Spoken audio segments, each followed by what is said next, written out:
Who's winning, or do you know yet? I'm following one. Since everyone's listening to us, you should go to District Burger and buy a B-Moba burger or a Moba burger. Mine's better. The B-Moba burger benefits the Broken Arrow Senior Center. The Moba burger benefits the Sweepers organization. So if you love veterans, eat Moba. If you love older people, eat her burger. Well, we love veterans. Old veterans. We love veterans that attend the senior center. Mine is mushroom Swiss. It is very delicious. Mine's a jalapeno popper burger. And we're going to begin now. Call the Broken Arrow City Council meeting to order. We have invocation by Reverend Katrina Palin.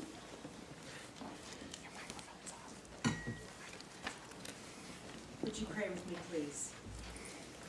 Oh God, bringer of the seasons, we come to you thankful for the season of fall. With our eyes, we can see the colors of the sunrise and the sunset. The peaches, the pinks, the blues, the gold that spread out across the heavens. Yesterday and today, we could see the moon rise over one shoulder and the sunset across the sky on the other. We rejoice to see the riot of colors with the mature plants all around us, colors that remind us that you paint the scene for us with joy and love. In this harvest season, we are trying to bring the last of the year's harvest before the cold winds and the rains pull the leaves from the trees, stripping them bare. We are thankful for this season of rest and renewal. Winter is the season that makes us remember with each planting and harvest, we need to allow nature to rest so it can once again be in a cycle of new growth and refreshing color. We too are in need of rest. Help us to take that time for ourselves to renew. I thank you, God, tonight for these your servants, our mayor, our city manager, our city staff, our city council members, members of law enforcement, and all first responders. I give thanks for the way the services they have chosen on behalf of all of us in Broken Arrow. We all come to this room tonight with complex human beings, carrying burdens, carrying joy and hope, trusting that you alone can hold us together, O God, in your love and peace. Help us to trust you more than our fears and our wounds and even our accomplishments. Help us to learn that we need to lean on you, your strength and power in our work here tonight. The Apostle Paul writes to the leadership in Philippi the following words of encouragement that I pray on behalf of the city officials. Make my joy complete by being like-minded, having the same love, being one in spirit and one mind. Do nothing out of selfish ambition or vain conceit. Rather, in humility, value others above yourselves, not looking into your own interest, but each of you into the interest of others. Allow these words to be a reminder that the City Council works on behalf of the entirety of the Broken Arrow community. I pray that you, Creator of all, would be glorified tonight through the decisions of the City Council. I pray that all of us could have eyes to see how our lives are interconnected. We know that our common good is upheld when we listen and respond to those most vulnerable among us. We pray your kingdom would come in Broken Arrow as it is in heaven through your power working through each of these your servants. May your truth be revealed. May your light shine brighter. May the voices of those most silenced be heard loud and clear. Defend their cause, O God, through this governing body tonight, for they represent in all of their positions all of the citizens of Broken Arrow. I pray for wisdom, for strength, for courage to do what is right and good for all citizens. I remind the council of the words in Micah 6. God has shown you, O mortal, what is good. And what does the Lord require of you? To act justly, to love mercy, and to walk humbly with your God. Help all of us here tonight to act out of love for the common good. Help us to be good neighbors, recognizing your image in every person here. We thank you again for our council, the mayor, the city staff, first responders, and all those who work to make Broken Arrow a place we call home, such a wonderful city. I pray all this in the name of the Creator, the Redeemer, and the Sustainer. Amen. Amen. Thank you, ma'am. Roll call. Green. Here. Ford. Here. Parks. Here. Gillespie. Here. Wimpy. Here. Please stand and join me for the Pledge of Allegiance.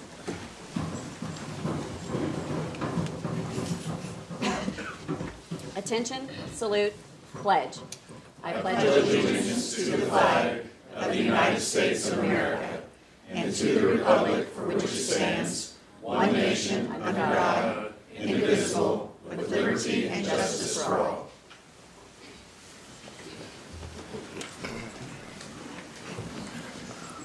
Are there any items to be removed from the consent agenda?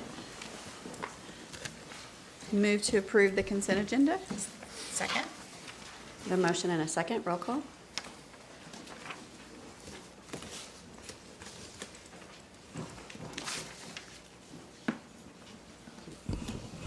Is it working on your end? I think you need to sign in to the meeting. Oh. I thought it wasn't I signed working. in. I'm sorry. Okay, I've got a motion It wasn't from pulled up. Counselor Green and There a we go. second from Counselor Okay, Ford. We sorry, can yeah. use Sorry that. about that. Who was that?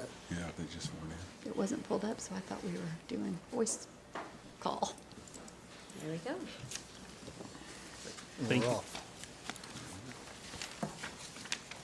Item 7A, public hearings, appeals, presentations, recognitions, and awards. 7A is presentation of certificates of recognition to Braden Phillips and Cooper White, 8th graders at Centennial Middle School for their achievements as members of the Broken Arrow High School Fishing Club. Do you want to talk on this? Did you? Sure. So let me get the information out here real quick. I just want to read a little bit about Braden and Cooper. And where y'all at? Do you want to come up here? Got the big Oh, they trophies got too. their trophies. Yes. So as they come forward, I'll give a little background. These two young Broken Arrow anglers, Braden Phillips and Cooper White, are y'all both 12? I'm 14. You're 14. Okay, so that's old info. How old are you? 13. You're so 13 and 14, and you're 8th graders? Yeah. Okay. And you're members of the Broken Arrow High School Fishing Club, and because there isn't a juniors team, so they are in the high school team. But so as 8th graders, they've achieved 2024 Oklahoma High School Fishing Northern Junior Angler of the Year, 2024 the Bass Federation Oklahoma State Runner-Up, 2024 the Bass Federation Junior Worlds Qualifier, finished 21st out of 75 teams, and the Oklahoma Bass Nation Tournament Champions on Keystone Lake, September of 2024. So I want to have everyone give these young men a great round of applause for their achievements.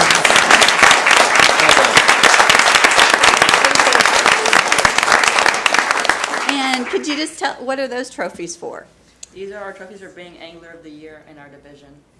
So that is, and I know Counselor Johnny Parks here, he is I'm sure. Won many of those awards, has many fishing trophies on his. I didn't, but I tried. I caught a lot of little fish. I might add that my youngest son, though, he went to school at Oklahoma State University, and he was on OSU's bass team for 5 years. Now, I did have to buy him a new boat, but he traveled all over the country, fished in the Big 12 conference, national conference, and he really enjoyed it. And I made sure he kept the boat if he kept good grades, so I had a little there.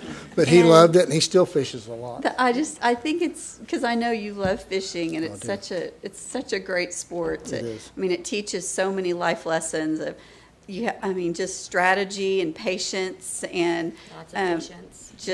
and you get to be outdoors with your family, and I know your families are very involved in the sport with you. And of course, Braden's dad is one of our captains of Broken Arrow Fire Department, Branson Phillips. So we appreciate that. But we do have certificates of recognition signed by our mayor, Deborah Wimpy. But do y'all want to come up and have a picture?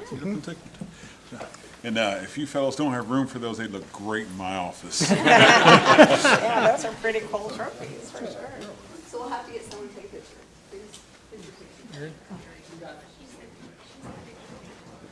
So we'll hold these for you, so y'all can get in here and. These trophies are full of trophies. Thank you.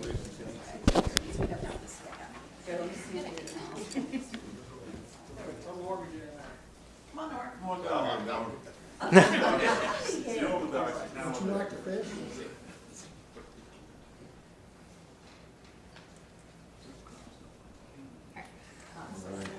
Congratulations. Thank you.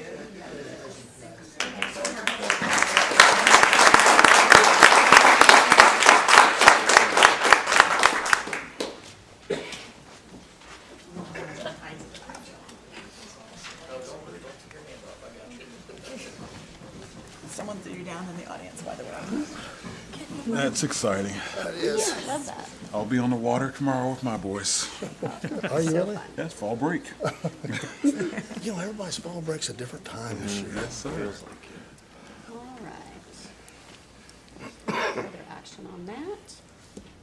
Item 7B is approval of and authorization for the mayor to execute a proclamation declaring the month of October 2024 as National Colonial Heritage Month. I'm not sure, was there someone, Curtis, was there someone that was going to be here to Yeah, I receive believe it? so. Oh, sure. You want to come on down and I'll read the proclamation for you? And you can.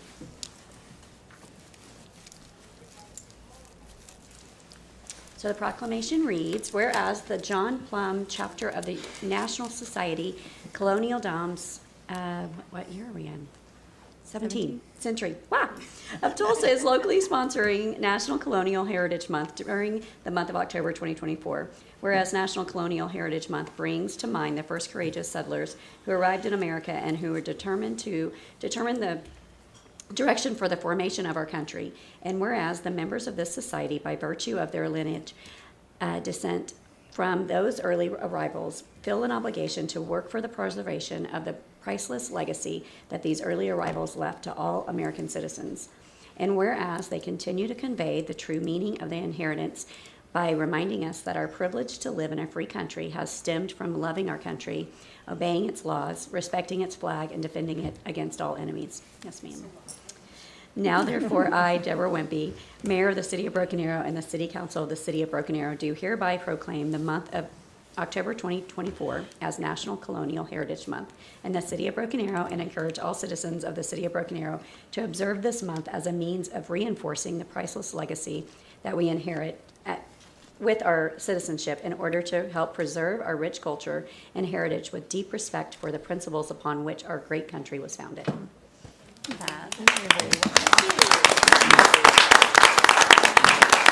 want to share anything with us?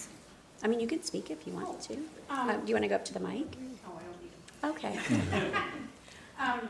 Thank you all for this proclamation. If any of you know about your colonial history or ancestry, you can join us for any of our activities or any of our events. But if you don't know about your ancestry, maybe you want to look, because you might find something really, really interesting and really, really fun in your background. And it's always fun to find those things. So thank you. You're very welcome. Yes. Immensely. Thank you. Thank you. I love that you turn it in every year and that we get to recognize that. So. I would like to officially make a motion that we declare this month National Colonial Heritage Month, so it's official. It is. Do we have a second? Second? We have a motion and a second. Roll call.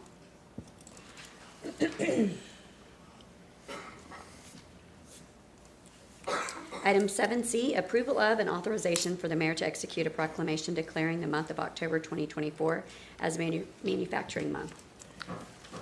Amber Miller. I'll make the motion that we declare this month Manufacturing Month. So we have to have one of these. Okay. I'll second before they get a chance. Okay. To make it official. Gotta get my glasses. Hello, ma'am. Hi. Good evening, Mayor, council members, Assistant City Manager. I want to sincerely thank you for recognizing October as Manufacturing Month. As you all know, we've done this for many years. And manufacturing is a critical pillar of our economy, providing well-paying jobs, driving innovation, and contributing to the economic vitality of Broken Arrow. In addition to boosting our local economy, manufacturing plays a role in attracting new investment and businesses to our community, further solidifying our position as a hub for advanced industries. As we celebrate this month, we recognize the invaluable contributions of our manufacturers and their input or their impact on growth and success of Broken Arrow. So thank you again for your ongoing support for this essential sector. Absolutely. Let's see.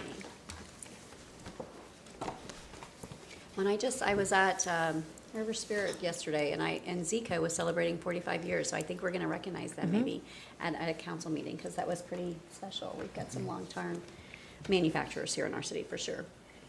So the proclamation reads, whereas the city of Broken Arrow, Oklahoma is promoting Manufacturing Month in October of 2024, and whereas Manufacturing Month was developed to improve public perception of manufacturing and is supported by thousands of manufacturers as they host students, teachers, parents, job seekers, and other local members at open houses designed to showcase modern manufacturing, technology, and career nationwide. And whereas it is a national celebration of modern manufacturing designed to inspire the next generation on how they can make a difference through manufacturing and give guidance on how to take the first steps in starting a career in modern manufacturing, effectively communicate that manufacturers need the next generation, show students, parents, and educators the opportunity, creativity, possibility, and accomplishment that come with a career in manufacturing. And whereas the city of Broken Arrow ranks third in the state of Oklahoma for manufacturing, and whereas more than 300 local manufacturers operate within the city of Broken Arrow, and whereas modern advanced manufacturing relies on clean, well-lit, and climate-controlled environments, provides competitive benefits to every employee, including health care and retirement plans, and thereby makes manufacturing a worthwhile career choice for all residents. And whereas the city of Broken Arrow supports and joins in this national and state effort to help America's manufacturers do what they do best, grow their business, create jobs, and ensure that our communities remain as vibrant tomorrow as they are today. Now, I hereby be it resolved, I, Deborah Wimpy, Mayor of the City of Broken Arrow, Oklahoma, on behalf of the Broken Arrow City Council and the residents, do hereby proclaim October of 2024 as Manufacturing Month. Thank you. So who's second in the state? Yeah. Who do we have our eyes on? Probably Tulsa or OKC, huh? Oh, Yeah. oh, well, that's okay. I'd like to make a comment on that too. Being a retired career tech instructor, mine wasn't manufacturing, it was in construction, and it was successful. But manufacturing is one of the most successful of all of career tech. They get jobs quicker, they have higher paid jobs, more benefits. So I'm really proud of our career tech system, especially when it comes to manufacturing. Yeah, thank you. Yeah, lots of success. Thank you. Thank you, Congratulations. ma'am.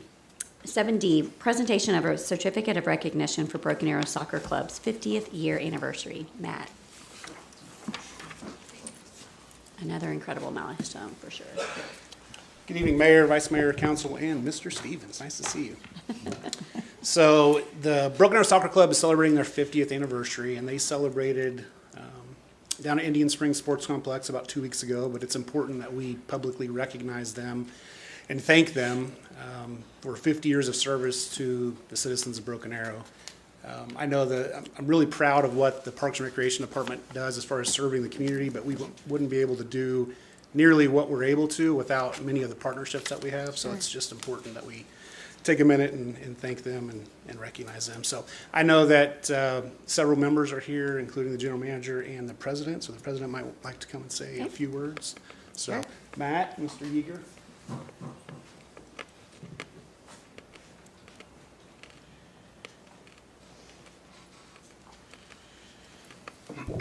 Well, first of all, thank you very much for this great honor. And if I'd have known I was going to be speaking, I probably would have made it like a three-hour speech or something. But, 3 minutes. so, you yeah. get 3 minutes. Well, yeah. Oh, I saw the 3. I was thinking 3 hours. But actually, so yeah, I just want to say thank you so much for this great honor. And to be honest with you, we have 2,000 players. When you add coaches and parents and board members and things, we're almost 6,000 strong, and that's just here from the public. And I really appreciate all the work that the Parks Department has done. I mean, so many advances, and we start. I have 3 traveling teams, and we start traveling out to these other places. You really get a look at how well Broken Arrow has done for the people. And so I just want to say thank you for everything, and I appreciate it. So. Thank you, sir. Pretty soon you'll have a wider road to get to the Indian Springs. Yeah. I hope so. Well, we appreciate the time and the effort and the investment you guys have made into our youth over the last 50 years, so thank you for that. And then our certificate of recognition in honor of Broken Arrow Soccer Club. This certificate is presented to the Broken Arrow Soccer Club in recognition of its half-history-long commitment to excellence in soccer. Since 1974, Broken Arrow Soccer Club has been promoting the growth and development of youth soccer for all persons ages 2 through 18. For 50 years, the Broken Arrow Soccer Club and the Broken Arrow Express Soccer Club has been located at Indian Springs Soccer Complex, where over 2,000 players across multiple leagues are served every season. Congratulations on 50 years of developing future leaders, or well, they are leaders, by the way, but it says players, in the game of soccer and in life. Congratulations, you guys. So, I'll just comment real quickly, briefly. I probably should have presented this one because I am well in depth with Broken Arrow Soccer Club. Both my boys are current players. I've had the privilege of coaching for the last several years. Now that I'm on a different shift, I don't get to coach anymore, but I still like to help out. It's a great program. It does impact our youth. My boys love it. I'm sure my oldest son will probably be reffing next year. He'll be 13. He'll probably be coaching in the future because he's ate up with the sport. But it's a great program. It's very well run. And like you said, we also travel. We're with Coach Newby and have been since kindergarten. So we go back a ways. But we do travel to some of these other fields and places. I'm like, this is a cow pasture. Where are we playing at? So congratulations to the city and congratulations to Broken Arrow Soccer Club. It's a wonderful program. So thank you all for all you do.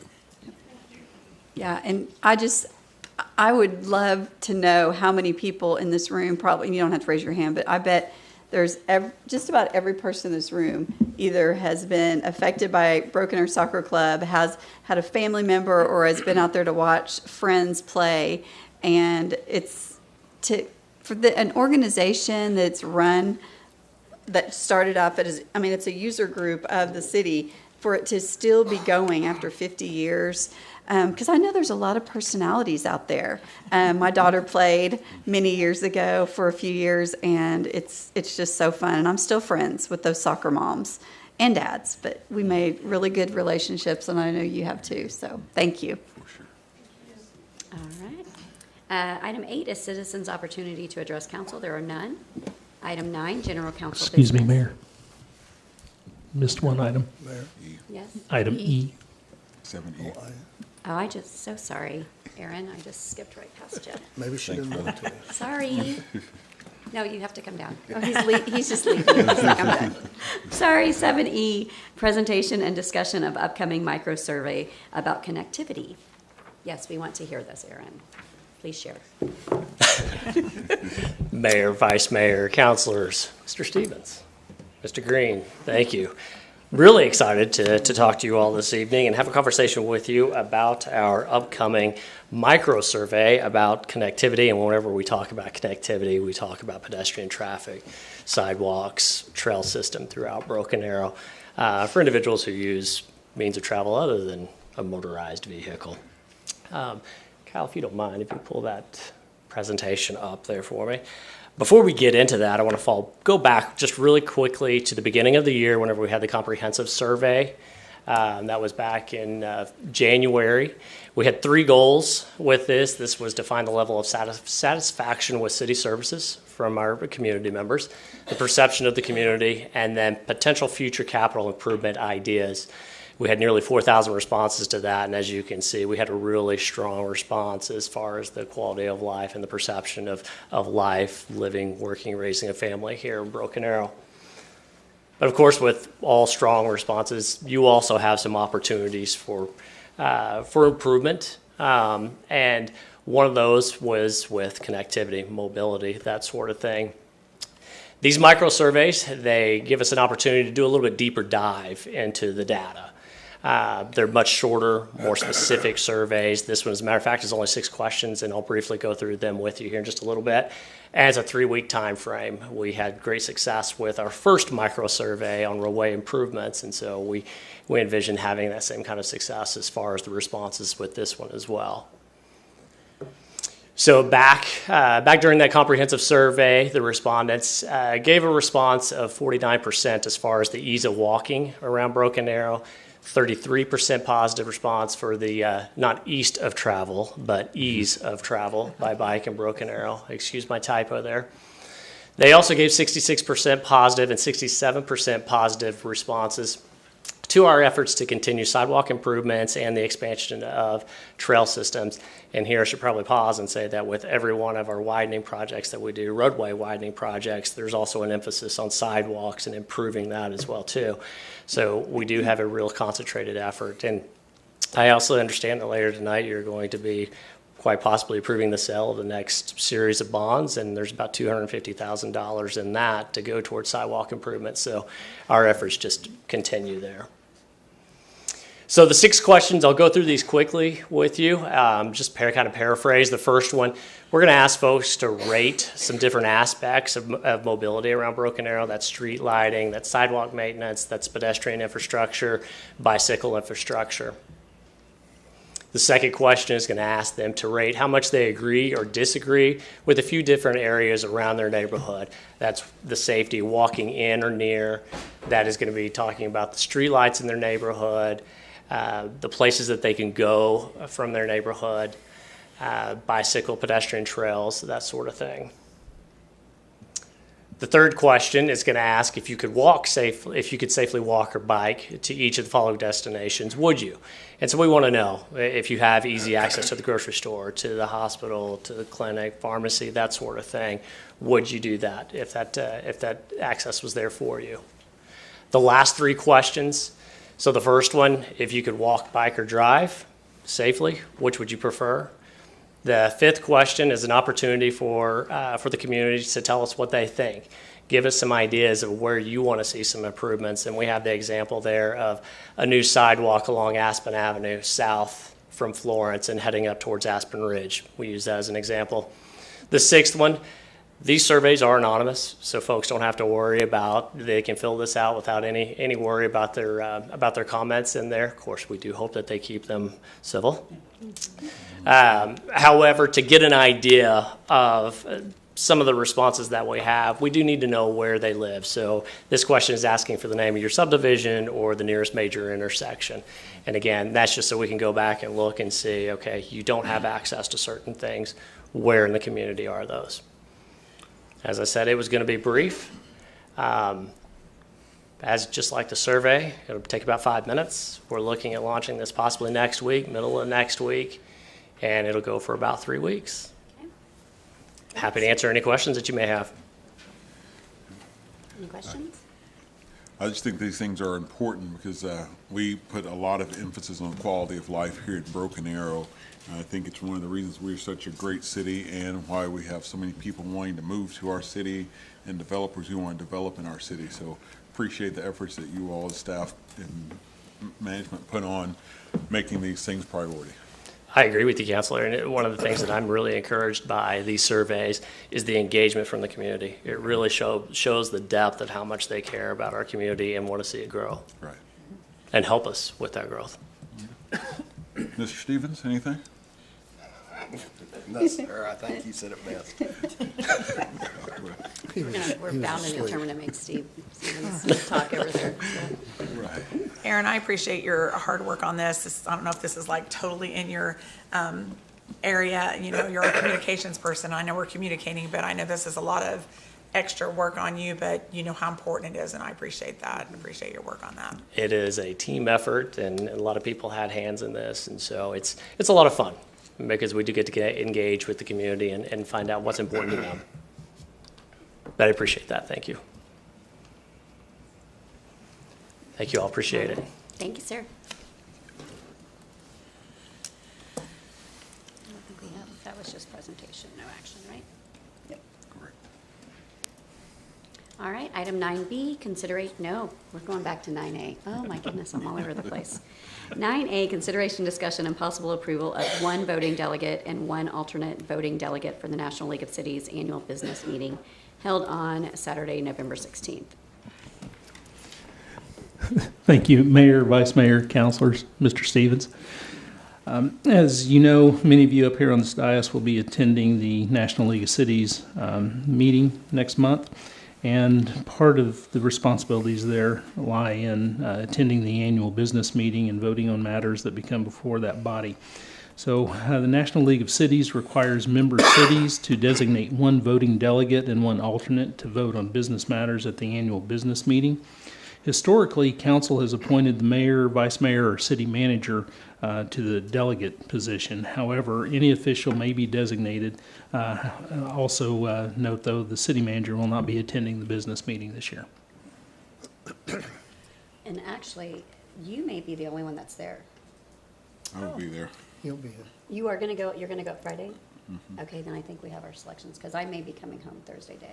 Okay, So- well, I'll be there. I'm going out. You know, it's really odd this year, and I haven't got it all figured out. I'm waiting to look at my tickets to see what it says. When you're going. But I go with the youth, and we fly out on Monday, and we come back on Thursday. Actually, we'll be back in time for the tree lighting that night, because their meetings are the first part of the week. And I'm gonna let NLC know that I'm not pleased with that, because the mayor, the council has always been good about visiting with our kids, sitting at tables with them, going out to eat. And see, that's not gonna happen, because they're gonna be back by the time the main meetings start. What was their reason for doing I don't that know. this year? We haven't really Not got a given an visit, explanation yet. but we're gonna try to Yeah. get to the bottom of it. Yeah, that's. We flipped a coin, and I don't know if I won or lost, but I'm going with them. And I'll come back with them, as we always told the parents that one councilman would be with them. So, but it needs to be changed, because it's important that the kids are there at the same time that the council's there, because that's part of the time that we get to bond with our Right. council. Right. So, And I'm just wondering if camp is even gonna be ready for us, honestly. Well, I talked to Clarence Anthony today, and, because there was a rumor that they may move it to Oklahoma, which would have been awesome. But, Yeah. he said it's still on. I guess the conference center will be ready, but, and so, and I actually went to, Switzerland with the mayor of Tampa. We were two of the 12 that were selected to go to Switzerland, and so I've been in communication with her, but it's just been, I mean, I was worried about the hotels, even just Right. if there would be enough rooms for people from I mean, across are the they gonna United kick States. people out so that Yeah. NLC people can come Yeah, in? so I don't know, I but, checked with Lori, and I said, she said the convention center is open now. I know. But if we got our hotel room and we got our flight, we'll go and make the best of what we can. The kids are looking forward to it. Right, But I just was not pleased because we're not concurrent with our meetings. yeah, Yeah. that's weird. Well, and I know Counselor Green and I are gonna be at Lights On Thursday night, so we're flying out Friday morning. So at least, I guess we're covered if you're gonna be there till Thursday morning, but, I'm definitely okay with being either a delegate or an alternate, either one. someone want to make a motion? All that to say, does someone want to make a motion? Yeah, I'll make a motion, we designated Lisa as the designated person, and our alternate, here on my right over here. They'll work well together, and actually the meetings, Justin Green. the meetings that we, that you attend, that decision meeting, I mean, they all can attend. Yeah. Because I've been an alternate before, and I sat in with the designated. Yeah, I attended last year. So, with the Yeah. mayor and vice mayor. Justin would be good for that, so Yeah. I'd make that motion. I'll second it, Motion and after a you second. motion it. I guess I won't be on the beach working on my tan. We're going to put you to work. Right. John, I did. Okay, there we Okay? go. Okay. We have a motion and a second, roll call.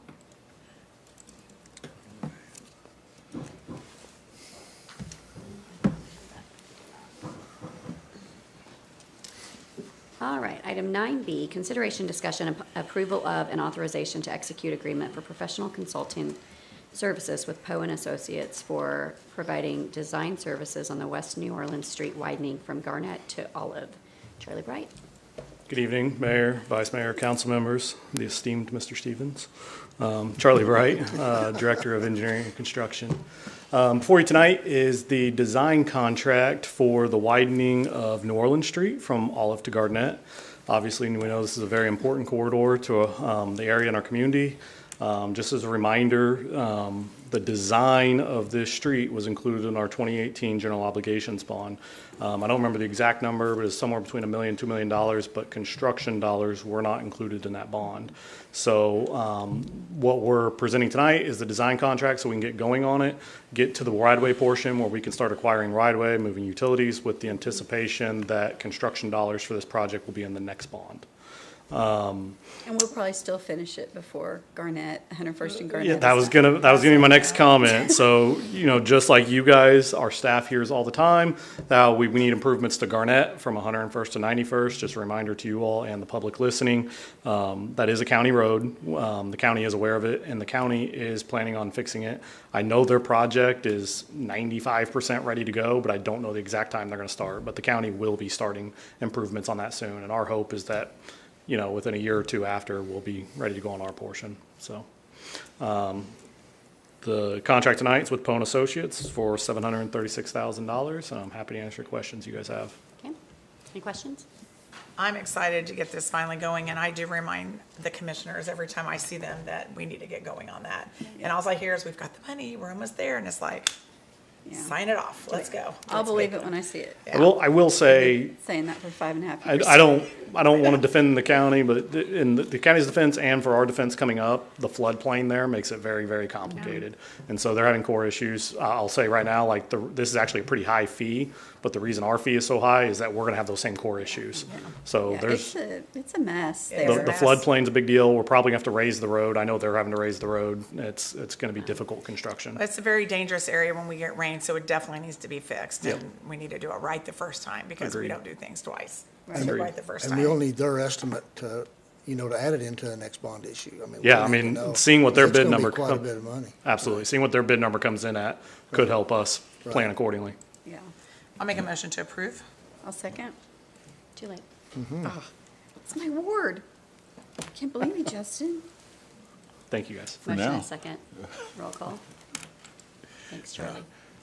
Item 9C, consideration, discussion, and possible award of the lowest responsible bid to Northeastern Irrigation and Landscape, and approve the authorization and authorize execution of a construction contract for Broken Arrow Gateway entry signage.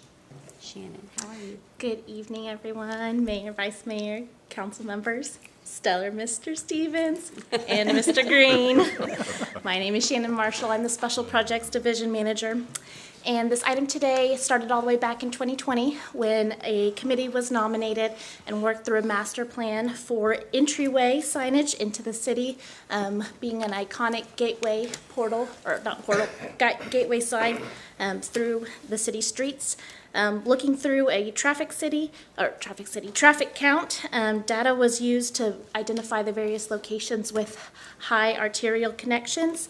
And so we're looking at awarding this first phase, which include 4 primary signs, which are on the larger side, 2 secondary signs that are about 2 feet wide and about 5 feet tall, and then 8 tertiary signs, which are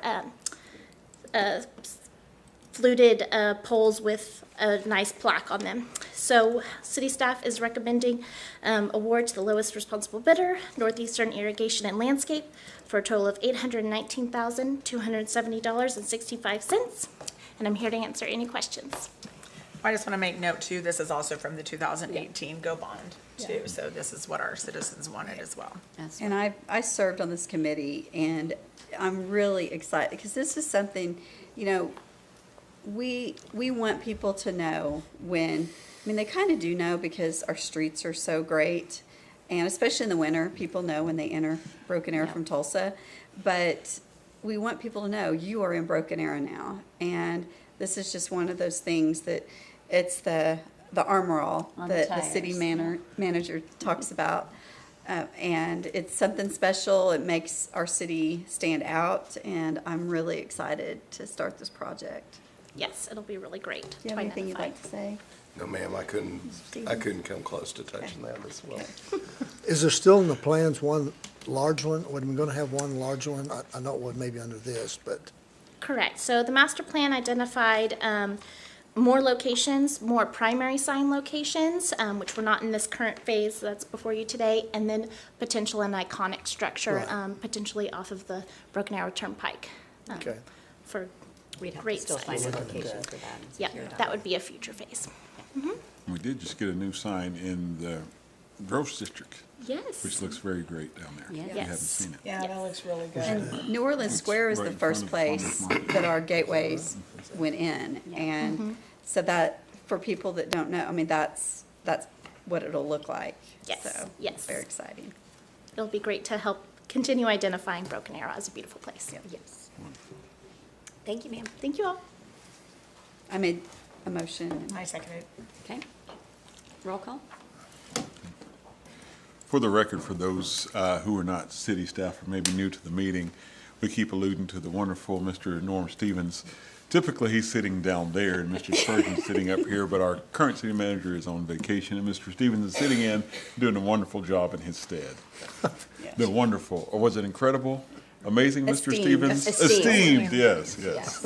All right. It's a pleasure having you up here with us, Mr. Stevens. Thank you, sir. I appreciate it. You just And all of talk your so comments. much. Okay. If you would just be quiet. So much talking. Item, We don't want to leave people out in the cold with all of your inside jokes going on. yes.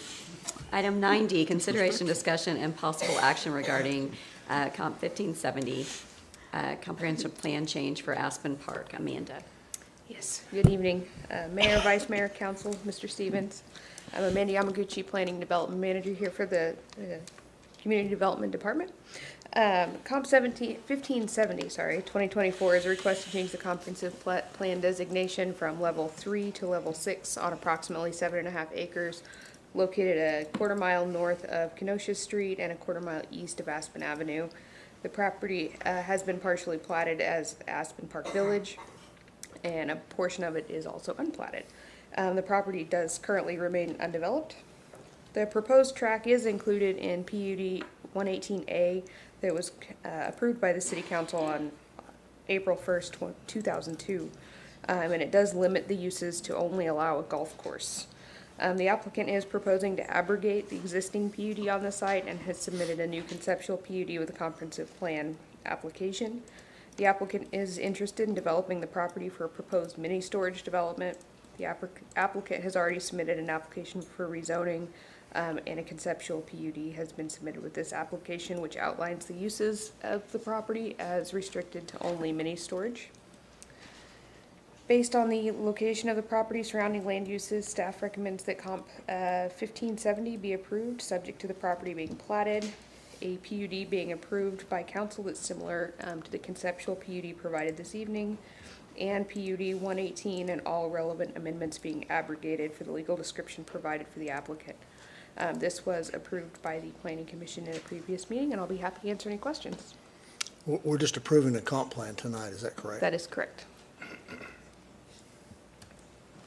Is anybody going to speak to that? Any Speakers? discussion, or no, do you? Okay. I make a motion, we approve the comp plan change from level 3 to level 6. I'll second that motion. We have a motion and a second. Roll call. Item 9E, consideration, discussion, and possible approval of comp plan change 1693, Brook Chase expanded. Amanda. Hello again. This comprehensive plan change is actually the opposite of the other one. Comp 1693 2024 is a request to change the comp plan from level 6 to level 3 on approximately 40 acres, which is currently unplatted. The property is located west of 23rd Street and north of Washington Street. The applicant is requesting the change of the comprehensive plan for a proposed residential subdivision, which would be an extension of the existing Brook Chase to the south. In preparation for the possible approval of this amendment, the applicant has submitted a rezoning request to change the property to RS4, single-family residential. The applicant has presented a preliminary plat showing a conceptual layout for the potential development. Amending the comprehensive plan to level 3 could support any future rezoning as identified in the table of the comprehensive plan, of which RS4 does conform. This item was heard by the Planning Commission on September 26th, was approved with a 4-1 vote by staff recommendation. Staff recommends approval subject to the property being platted. Be happy to answer any questions. You know, Amanda, I have a question really doesn't have to apply to this particular one, but we in the past have looked at our new zoning ordinance or zoning code the council has. Can you tell us kind of where that's at right now? Yeah, so the council formed a committee at the recommendation of staff to have the school district and school staff look at both the housing and demographic study and the new zoning ordinance to make sure that those things were aligning with each other. Several of those meetings has occurred. The next one is scheduled for November 20th. So hopefully we'll have a direction to move forward after that meeting. But we're just dotting all the T's and crossing the I's, as they say. Well, and I'm on that committee, and I knew that we were meeting, and we have met. I just wondered if that was the only thing that's really kind of holding this up. Yep, staff is ready to go. We have a few minor changes. Once we get the go-ahead, make those changes, then we'll be ready to bring it back to you for approval. Okay, thank you, because it makes it a little bit difficult, people looking at different one code that's already printed, some, and the old code and all that, so Yep. appreciate that input. No problem. So this doesn't back up to an addition, right?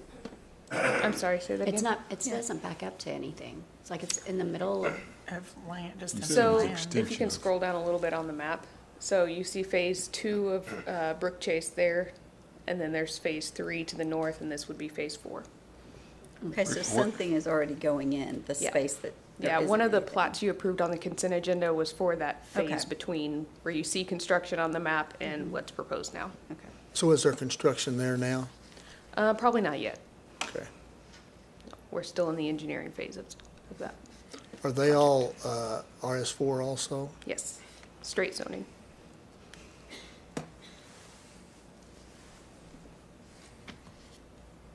So actually, all we're determining is the size of the lots when we do this, correct? With the comprehensive plan, you're saying, you would be saying this land is compatible for single-family use. When the rezoning comes forward, that's when you would be saying, we're approving this lot size. Okay. And that application has been submitted, but it's not before you get Right, tonight. I knew it This wasn't, but that'll be the time that all we're approving it isn't Yep. so much the house, but is the lot size. Correct. And do we currently have in the short term or long term here plans for the intersection there at 91st and County Line? I do believe there are plans for that. Someone from engineering construction could probably speak more to that. I know it is, Here it is right here. we'll let Charlie come down and give you the details. I don't think there's any projects to widen 23rd Street or County Line there, but I will say there's quite a chunk of floodplain that kind of borders along 23rd Street, so there won't be any direct access from this neighborhood to 23rd Street at this time. Good evening again. So I believe the question was about the intersection at Washington and County Line. So just a little bit of history on the situation. Years ago, I think back in 2015, city staff, and I think before a majority of the leadership was here today, city staff had done an STP grant with ODOT to look at the widening of County Line on this stretch, plus an intersection project at Washington and County Line.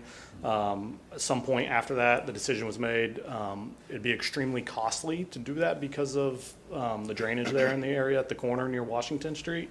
Somewhere in there, it was decided to put that on hold. We weren't looking at that for a while, but the STP money stayed. And there is STP money that exists today, and we decided to put that all into the intersection at Washington and County Line. And so engineering is actually scoping the work right now with a consultant. Probably in the next few months, you'll see a design contract come for intersection improvements at Washington and County Line.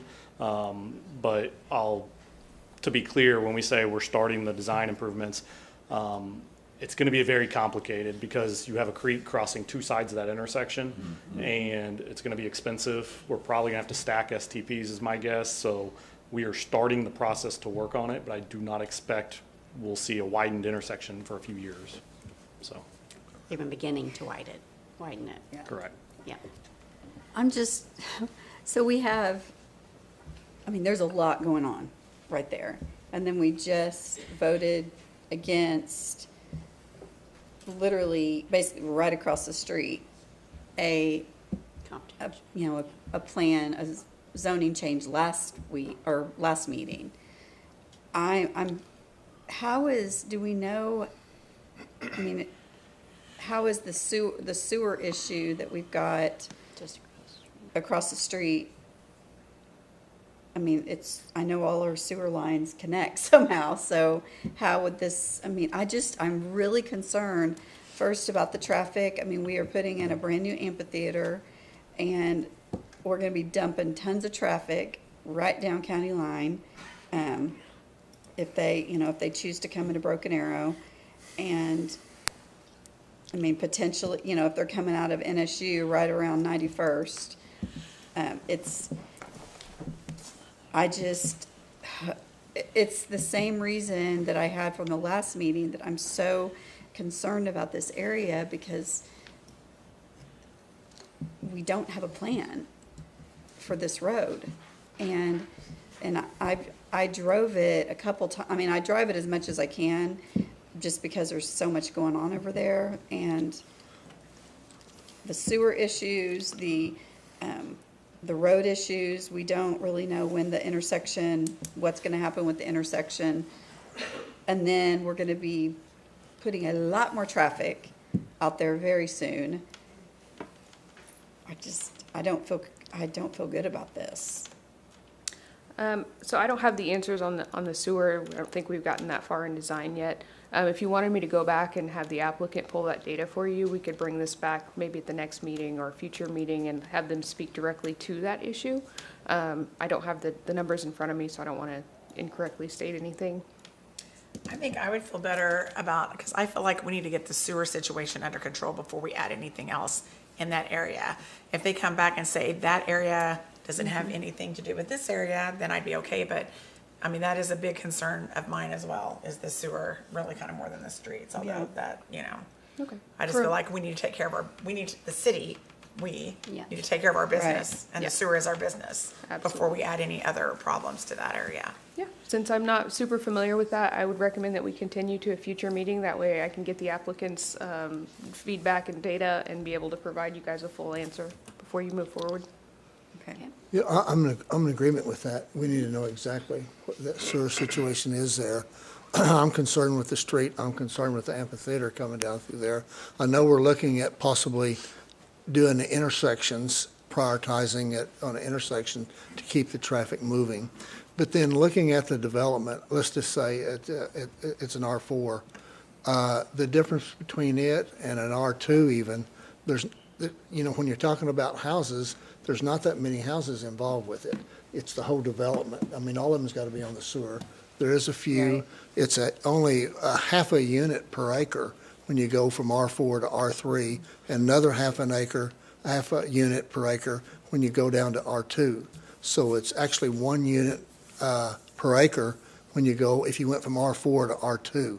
But even at that, there's going to be a lot of homes in there. So those questions have to be answered, whether it's an R4 or R2, R1.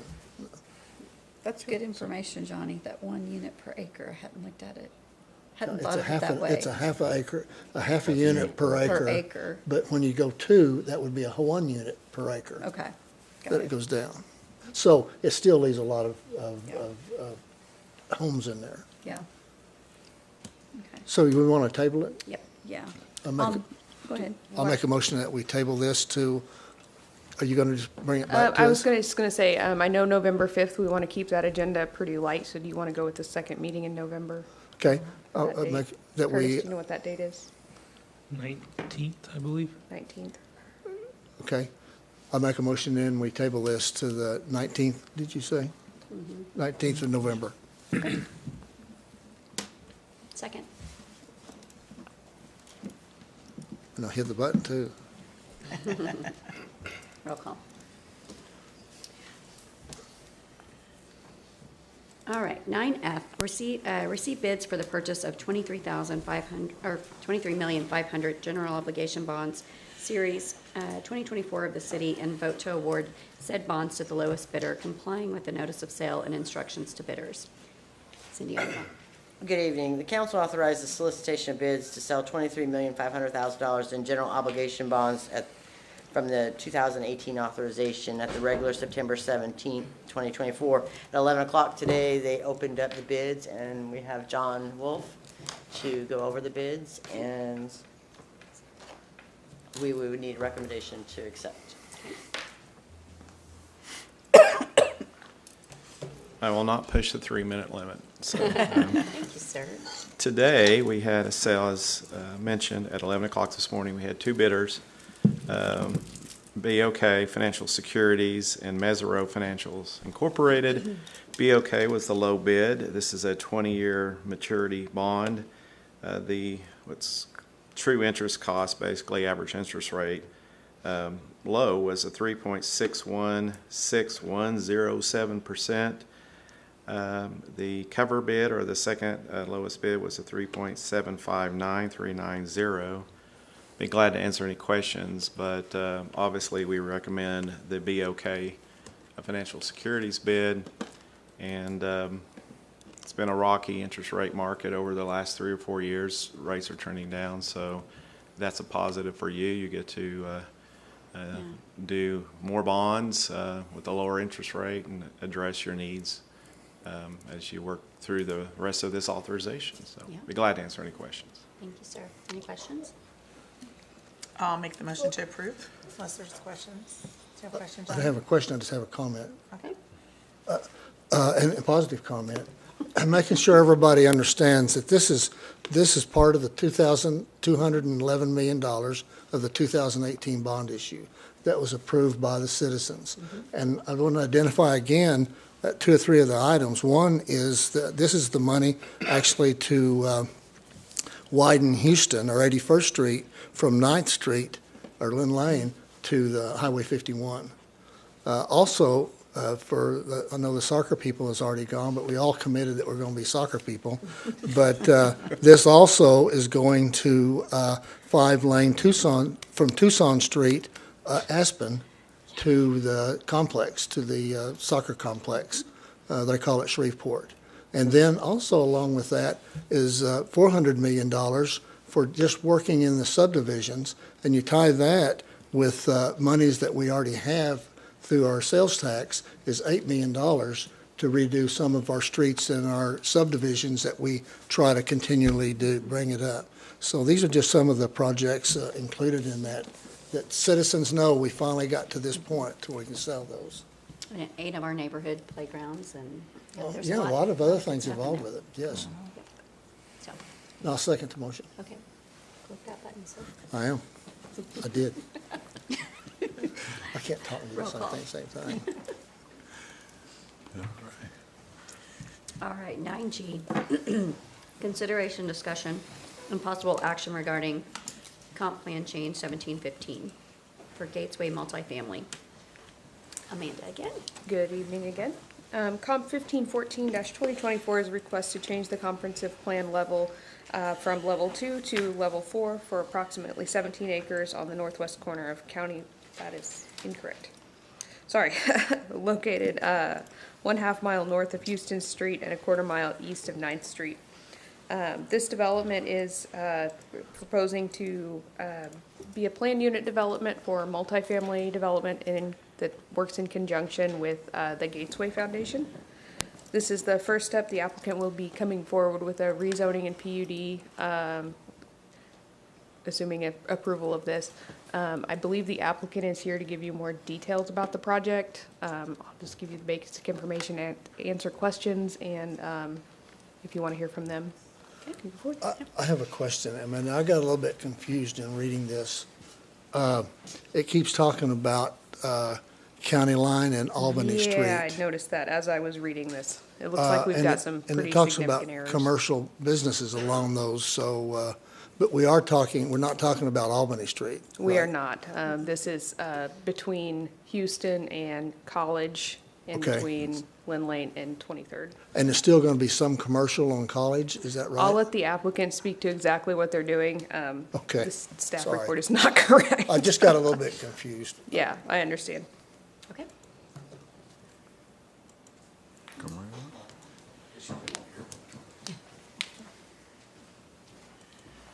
Speaking of city managers, hello, sir. Good evening, members of the council, Madam Mayor, Acting City Manager Stevens. tell Michael to look out. You were gunning for him. First and foremost, thank you for what you all do. As some of you may or may not know, I am a city manager in a neighboring community, so I often deal with zoning changes and all of the trials and tribulations that go with growth through infrastructure, transportation, and all of that stuff. Gateway's been a part of the Broken Arrow community for almost 60 years now. It's very near and dear to my heart. I'm almost 48 years old, and I grew up in it as I had an uncle who was in it from the time of 18 until his death a few years ago at the age of 70, almost 70.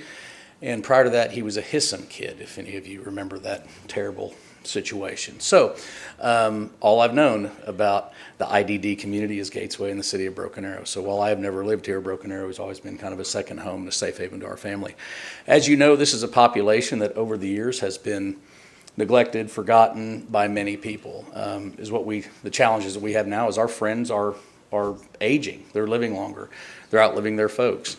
100% of them are at or below the poverty level with an IQ of 70 to 75 or less. And so along with that comes, guess what? Government funding from the feds and the state. And guess what they have not kept up with when it comes to providing services, dignified housing, training, workforce, all of the things that come along with the same dignity that we all desire.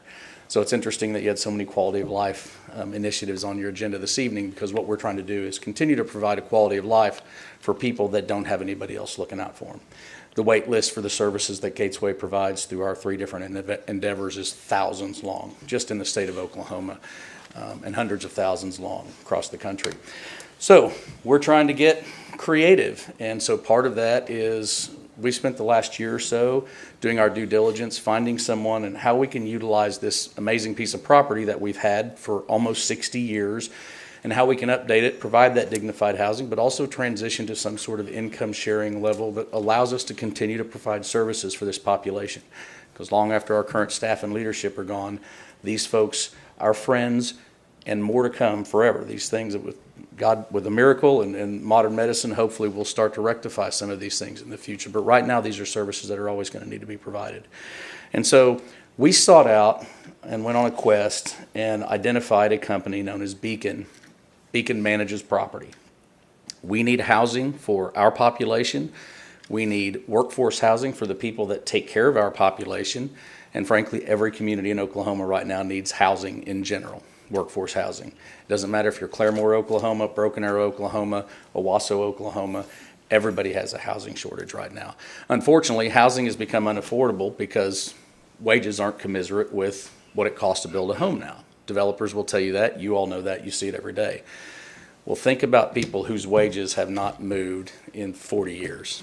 And so we have to find a way to continue to offer those services. So we have come into an agreement with Beacon. Gateway will still be a majority interest owner in this particular part of the property, 51%. Beacon, however, manages property, and they will be a 100% investor in the upfront capital. We look to about 20%, hopefully, of this unit to house the population of friends that we serve. We'd like for that to get to more, but this is about true integration of a community. People of certainly not only modest, but also incredibly different backgrounds. And so there's going to be things that you hear about every time there's a change to a comprehensive plan or zoning.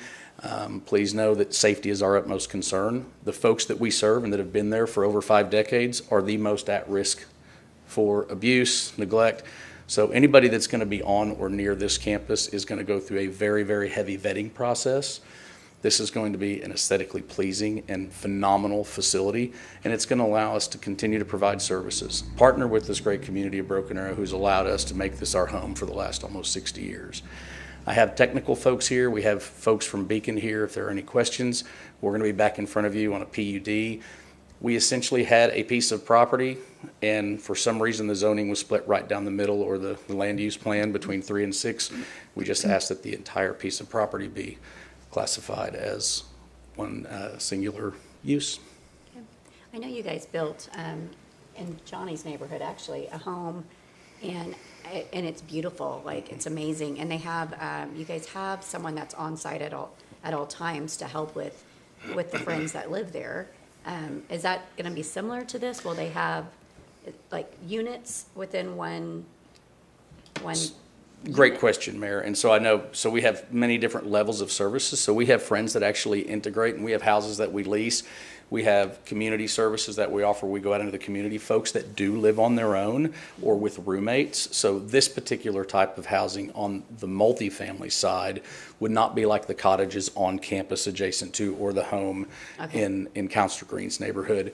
This would be more of an independent living. However, we go into the home, administer medications, check on them, make sure they're doing their vocational stuff, arrange transportation for their jobs, all of those types of things. So we have multiple different levels of services that we offer. And I think, I mean, you touched on it. That was a major concern that I had with having, because you're right, they are the most at risk, and to have just anyone live there that was my biggest concern about the entire project. We made it very clear, and Beacon has been a great partner through this, that safety is the number one concern, and not just for our friends, for the neighborhood as well. I mean, we understand that but it's also, it's our neighborhood too. We've been there longer than a lot of folks there, but we want to continue to be good neighbors, and we want to make sure that they're safe. Yeah. You know, I can tell you, I hear Ross, my husband's a state representative, and the state did promise your friends a lot of things that they did not follow. That's probably one of the top 3 things that he helps his constituents with, is care. And it's just really, really sad that the things they promised that they're not following through with. So I'm glad that your organization is trying to pick up that ball and help the friends that you're trying to help. And so I hope it works out for you, because it's really sad. Thank it you. is really sad. And please relay Representative Ford our thanks. Him and Representative Lawson have been great advocates for this community over the years, and we're very thankful to have them in Rogers County. We have Home of Hope, very similar to Gatesway, so I'm tied into that as well. And so this is just near and dear to my heart. I've never lived in Broken Arrow, but like I said, it's a kind of a second home. And I had a little sister that graduated from Broken Arrow High School. So probably in Deborah's class. I graduated with everybody. Well, and in many ways, it probably sounds like, well, it sounds like it would be a safer application process than any regular apartment complex, is what it's sounding like. Yes, ma'am. This would be, the vetting process would be akin to almost like a criminal background check that I go through when we hire people at the city, like you all do. This will be an extensive background check for tenants. And we don't have any problems with the home that you built in our subdivision. I didn't know it was there for a long time, actually. The only complaint I had, somebody said, well, it doesn't have a garage and I don't like it. And I said, well, the city really don't care if it doesn't have a garage, because that's not in our code. If it does have a garage, then we inspect it accordingly. But it really looks nice, upkeep's nice, not any complaints whatsoever. Well, we have several opportunities for people that are listening to donate to more endeavors as we continue to provide quality housing in and amongst the community as well. So we're very pleased with that home. We were very blessed to partner with somebody, and most of our friends, as you know, probably don't drive, so the garage was not a needed aspect. Exactly, right. And our microtransit would go to this area too, right? Yeah. You should know, too, we are currently in the process. You see some construction out there now. We're building what we call, John Gates was a very benevolent benefactor to Gatesway, so we're building a very nice courtyard community area internally for not only our friends, but for these folks and for the community to integrate. A big factor of what the state and the feds want is integration into the community, job training. Mm-hmm. They want us off campus. They don't want them doing their job training there and interacting there. They want to be integrated in the community, and part of that new thought is to bring the community to us. And we're just working to get back to the point where we can more consistently bring back a balloon festival. Yeah, exactly. So my only question, and it wouldn't be a question for you really, is College Street is, it's an older street, and my question, like, for streets is, what do we have a plan? Or I don't know if anybody's seen it now. I won't give you my city manager answer. So. Yeah. Do we have a plan? For the future. Hello. Hello. I'm Shannon Tudor. I'm with Beacon. And I don't have the answer yet really on that. We've commissioned a traffic study with Jimmy Stites. He had provided us, shared it with Councilor Green to see the area that was studied. I reached out to him Friday and said, I guarantee you we're going to get asked about traffic. And he said they're still working on putting the numbers together, and That, obviously, I think we have November 7th is when we're with the Planning Commission for the PUD. We should have it by then, and you know, we'll incorporate whatever recommendations are there. If there's stuff that we have to do with the street, whatever that may be, whether it's turn lanes or lights or whatever, into it. Because, I mean, it's not my world as far as what traffic count triggers those different things. We just wanted to, we wanted to be safe for the people living within that community as well as everyone coming up and down Well, I just College think we'd be remiss if we didn't bring up that question in the open meeting, so. So,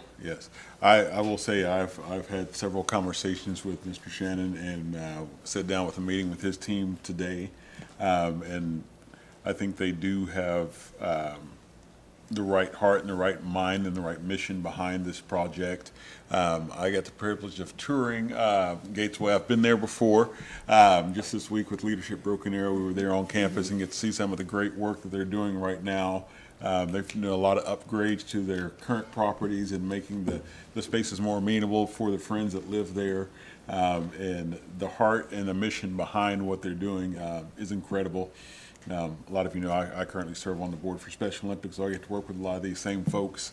And I think it's amazing that somebody wants to and has the desire to do something to make a difference in the hearts and lives of these friends who will benefit from this. But not only that, it will benefit those in the community, because what they are looking at putting in, if you hadn't got through all of your stuff here, it's what we've been looking for as far as workforce housing goes. And I'm going to be connecting them with the schools here pretty soon, because they want to do things as far as like make these available for teachers and first responders and other workforce folks who may not necessarily be afford to purchase that $500,000-$600,000 home, but will be able to move into one of these type of units and help them get off their feet and continue their career until they're ready to take the next step. So there's a lot of positives. I know there's some concerns from our citizens as well, and we definitely want to hear those. I don't think we had somebody sign up to speak tonight, maybe. So we will hear those and take everything in consideration. Okay. Thank you. Charlie, or anyone from Streets?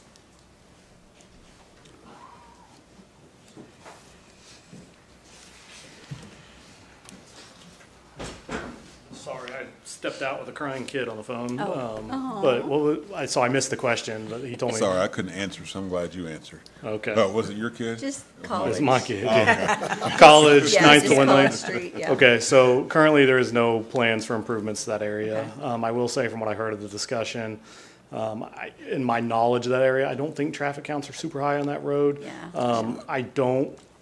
We can look at the data. Obviously, if y'all proceed, I think they would be required to do a traffic study, but we can look at the data as well. My opinion at this point and where we stand is the road's probably not going to have a capacity issue. It's more of turn movements at your intersections there. And so if anything, it probably comes down to a turn lane, right turn lane, left turn lane, or whatever at your intersection at either one of the major arterials. And that's just my guess at this point. I think a traffic study would probably help show that better, and we can look at it at the time. He did say that traffic study has been done. They're just waiting on the results to come in, so we'll get to hear those soon. But yeah. And I think one of the positives as far as traffic goes is when you exit out of where that property is, you can go left to Lynn Lane or right to County Line, where County Line has been widened in that area. So. Right. Yeah. Yep, great, thank you. Thank you, sir. Okay, so we do have two residents that are wanting to speak. We have Steve Swaggart.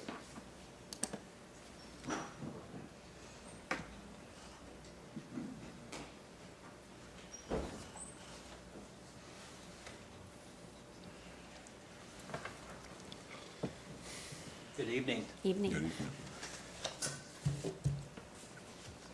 Thanks for what you guys do. You had a lot of information. You got a lot to make a lot of decisions. So, you know, we pray God gives you the wisdom to do that, because it's a lot of responsibility, but we appreciate you doing that.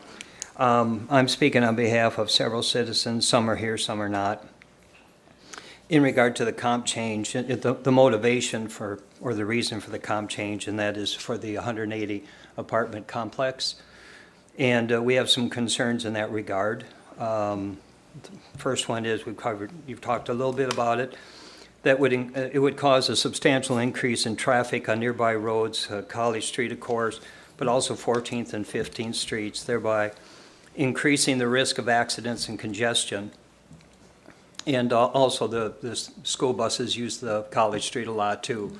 And so it definitely needs some help. Second concern, income-based housing would mean more kids, which could overload nearby schools. A third concern, it is well known that many times crime increases because of the apartment complex environment, and that's not intended to be a negative toward any group of people, by the way. And none of these are. I'm not, kind of come up here like I'm Debbie Downer, but just these are just legitimate concerns. Sure. Fourthly, there are already several new apartment buildings being built in the Broken Arrow area, and but please hear our heart. We are not opposed to affordable housing for residents of Broken Arrow or of Gatesway, but hopefully we all agree that it should be done in a responsible manner, adding to and not taking away from the current neighborhoods or businesses. We're not here to demand our own way, but to preserve our neighborhood and the peace and safety we currently enjoy. So thank you so much for considering these thoughts. Appreciate it. Thank you. Sir. Thank you. Ben Thomas.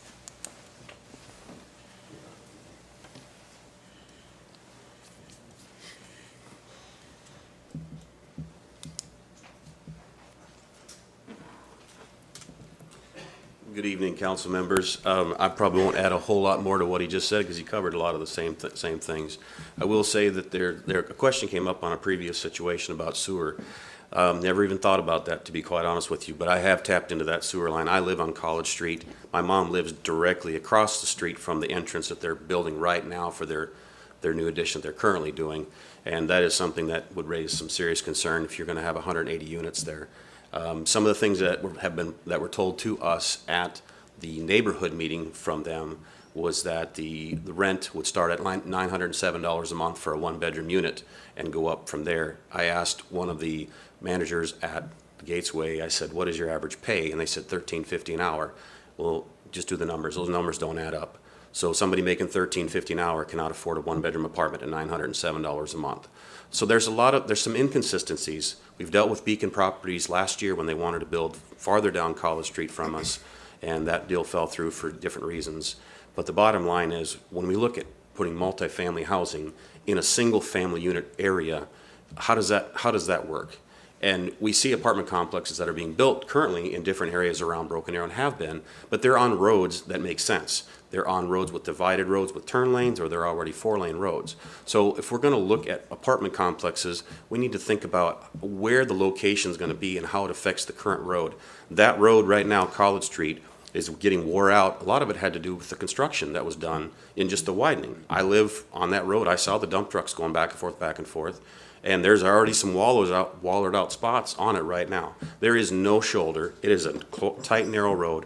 So the bottom line is, if we're going to dump 180 unit apartments, 180 unit things with cars and everything else being added, we're going to have sewer problems right off the bat that need to be addressed. I've had to do my mom's twice since she's lived there, and I ran it with a scope, and I saw what was down there, and it's not pretty. And obviously it's sewage, it's not pretty, but looking at the line itself, there's going to be some issues that are going to come up. And so we need to consider all of the costs for doing this. That road will have to get widened. There will have to be a wider intersection to access 14th and 15th to make that happen. Thank you for your time. Thank you. John, can you come up real quick? See, I can address a little bit of that just based on our conversation.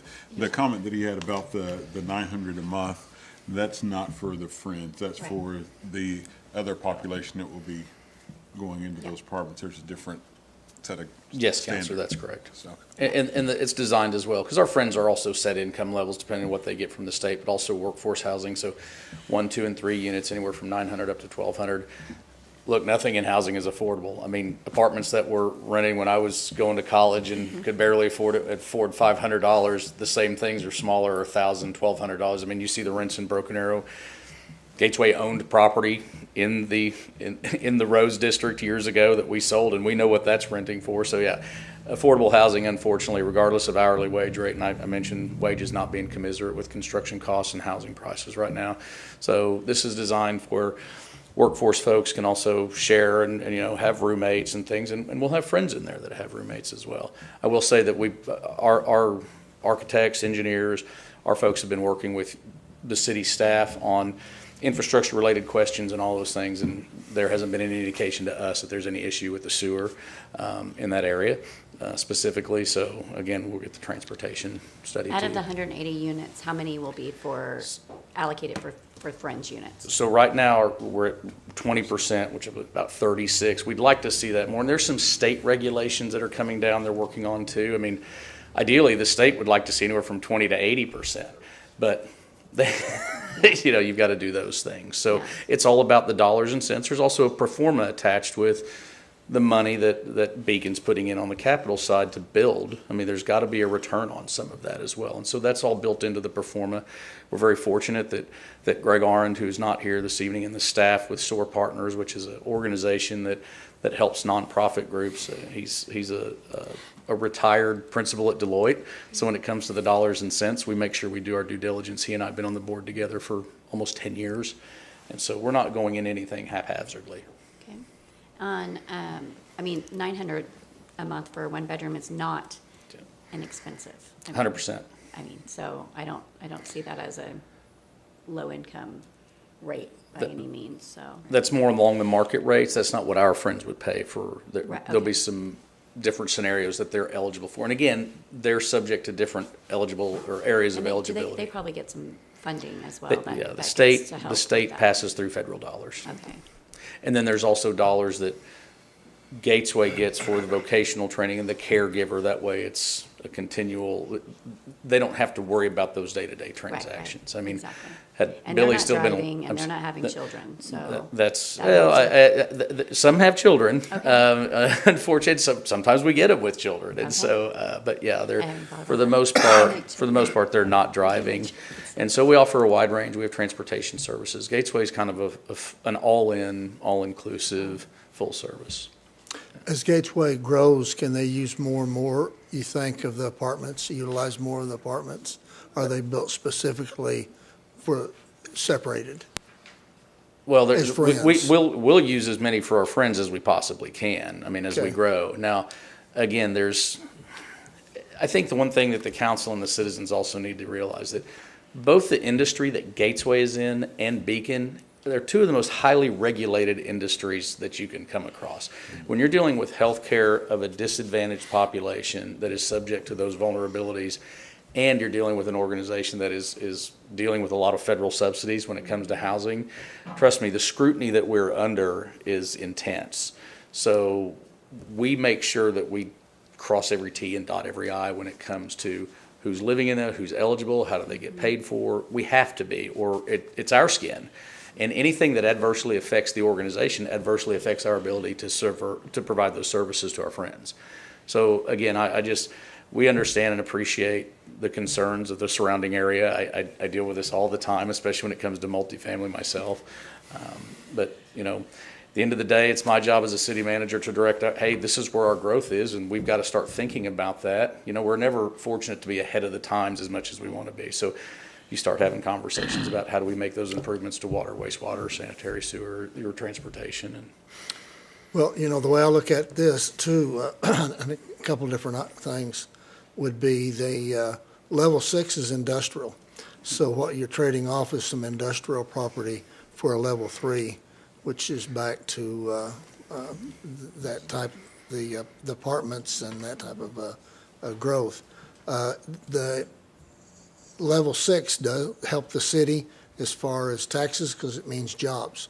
But it also means they're going to have problems with the sewer. You know what I mean? That has to be addressed. And if it's an industrial area, it's still going to have problems with the street. I will take issue with the one thing, the comment that was made, and our police department has convinced us that the higher crime rate does not come from apartments. It comes from single-family homes. So that just doesn't really fly real well because we don't really have that problem with that here in Broken Arrow. Councilor Parks, thank you for bringing that up. That's the same data that is indicated in our community, and that is 100% accurate. Matter of fact, some of our highest crime levels are at single-family homes in neighborhoods of $750,000 or more. I just heard that last week. So yeah, you're correct. Thank you for bringing that stat up, because that's true. And I actually love the fact that we're integrating our friends in with just the general public. I mean, because probably all of us have someone in our family that has, deals with these issues of some developmental disability or something in their family that they're afraid they're never going to be able to live outside, of mom and dad. And then, you want everyone to be independent, and being able to be a part of the community is so important for everyone. And so I think, this is a really great way to do that. Thank you, Counselor. I got to watch my uncle thrive in a job that none of us would want to do, but for over 20 years, he worked at the parking garage at the DoubleTree at Warren Place. Yeah. He swept, he cleaned up for 20 years, and when he retired, they threw him a retirement part because that was that integration that entities like Gatesway allowed to do. I get very emotional talking about it. Yeah. And if Billy were still alive, he'd be 73 years old. My grandparents are both gone. Yeah. I'm going to be taking care of him just like I am my mom and my father. And so that's our population. They're outliving their parents by a long, so it's that next generation below them.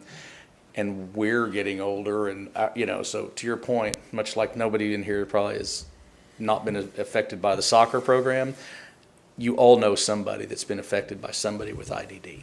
I promise you, you do. And when do you guys, if this goes through, when would you expect to break ground? I know As quickly as we possibly can. So guys we're already doing some things. We had some drainage issues that we needed to address years ago that apparently didn't get done under former administration. So we're working on, there's construction going on there now on some drainage and some other issues down there for detention. So we've got a process to come through and through the Planning Commission, this body, on the PUD, which I think was originally filed back in 2007. Oh, wow. But as soon as we can. So at that time, it's about time and money. We've been very blessed that we've been able to get some grants, and the private sector has stepped in and helped us, and we're still we need a matching grant. If anybody out there's got a $330,000 laying around, that opens up another $600,000 for us. So tell all your friends, tax deductible. You just told all of our friends. Yeah, all of our friends. So for the benefit of our citizens that are here and those listening online, Mr. Stevens, do you or one of your staff members I know we did this last time, but just kind of update us on the sewer, because I know that we've been working on the sewer based off of our project we had before, the one that didn't pass, with the whole Bluebell thing, and then we do have some future plans for trunk lines and so on and so forth. Can somebody touch on that? Just so we can. Charlie or Jerry? Forgive me. Jerry's in the back as well. Thank you. I'm here if you need anything else. Thank you. I'll just stay up here. That's Yeah, all right just with stay you up guys. here, Charlie. Just take Norm's seat. Perfect. Good evening again. So I think Director Tim Robbins kind of touched on this a council meeting or two ago. So the big issue, understanding, is we realized we had a problem when a citizen spoke this summer. And I think some people at the city knew, but our leadership was not aware of it. So as soon as we heard about it that night, I think about 4 or 5 of us were like, we need to go figure it out before y'all ever even said anything. What we determined ultimately was Bluebell was within what they told us they were doing, but what we always thought is the flow that they were giving us was a per day flow. So everything's fine, and it could go out per day. What we determined is that they were concentrating that per day flow into an 8-hour window. And so you take all that flow they were supposed to have, you put it in an 8-hour window, and the line that comes out through that neighborhood was getting overwhelmed in that 8 hours. Oh, gotcha. So all the overflows were happening in that 8 hours, and then it got compounded if a rain event was happening during that 8 hours. So to an extent, we've already implemented the short-term solution. Tim Robbins has worked with Bluebell. They have agreed to distribute their flow back out over 24 hours. They have the storage area. They were just doing it honestly because of their shifts. Like, have less people on shifts. We have morning shift, let's pump it out. I don't think they were aware of the issue it was creating. We told them about the issue. They've spread it out. So Tim, in the short term, it is fixed today. Like, they've distributed out over a long term. Now, with the flow they're giving it, it is already at a high capacity, but that's only the line that's going through that residential area. On County Line, you have our main trunk sewer for the system. We don't have a capacity issue there. So where you're at now on the west side of County Line, there's not a capacity issue. You could tie to the trunk sewer, everything is fine. Our capacity issue is the 8-inch line that gets to the trunk sewer. We are working on a long-term solution to get Bluebell and the other industrial flow off of that 8-inch line, and it'll be on its own dedicated line that gets it to the trunk sewer. So there's a long-term plan that we will completely eliminate and fix it. There is already a short-term solution that we've done that we should not be having the issues anymore. You know, you comment on that, and I'm in agreement. I've heard this, and I think that's great. I know we're taking their sewer a different direction, but I'm still a little bit concerned about the high flow when it rains area. So that had to be infiltrating into that somewhere. So are we going to be able to find out where that's coming in, or because we don't want it in there whether it overflows or not? So that's just pretty much standard across all of our sanitaries across the state, or across the city, but it's standard for any sanitary you build. The older the system gets, the more infiltration you get into the system. But even a brand new system, day one's going to have some infiltration for various reasons. People, their clean out caps are not on, or a bunch of other reasons why it can flow in. Manhole lids, you get a little bit of seepage through the lids. I could talk about various reasons. But the older that the line gets, the more the infiltration comes in. We do have testing areas where we test for where the infiltration is the worst. You guys, before this body, we've brought a couple of projects in neighborhoods where you've seen us do the smoke testing and everything else. And that smoke testing and the project that follows is doing exactly what you're talking about, is to fix the infiltration. So the areas that we see it, the peaking, we call it the peaking factor, the areas where we see the peaking factor hit the worst, we usually do plan future capital projects to try to, one, do a smoke test on where they are, and then two, address it best we can. Okay. So we try to keep the peaking factors as low as we can. Mr. Hannewinkle, do you have anything to add? No, ma'am. Okay. Thank you so very well. Man after mile. Okay.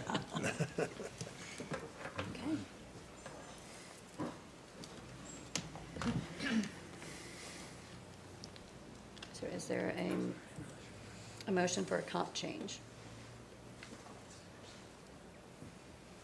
I'll make a motion to approve comp 001715-2024.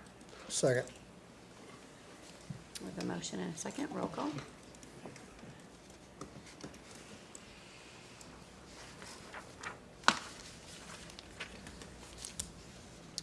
Okay. Item 10 is preview ordinances. There are none. Item 11A is consideration, discussion, and possible adoption of ordinance number 3784 corrected. An ordinance of the City of Broken Arrow, a municipal corporation of the state of Oklahoma, creating the PSO 1% franchise fee funds for economic development to include maintenance and repairs of the city's right-of-way, public health and safety improvements for aesthetics purposes, and other economic development opportunities. Cindy Arnold, hi. Good evening. On February 14, 2023, voters approved an additional 1% PSO franchise for economic development to include maintaining and repairs for city right-of-ways, public health and safety improvements for aesthetic purposes, and other economic development opportunities. Ordinance 3784 corrected creates the PSO 1% franchise fees and segregates the 1%. There was a couple of errors on the ordinance, and I also wanted to clarify that it's going to be two separate funds, so that's easy. We're going to have an economic development and then for infrastructure, so there is clear-cut, total transparency, and so that what I'll do is I'll take the 1% and divide it between the two funds, and any money that's spent in there will take approval from council. So it's economic fund, and what would you say it was? I'm sorry? Economic fund and Infrastructure.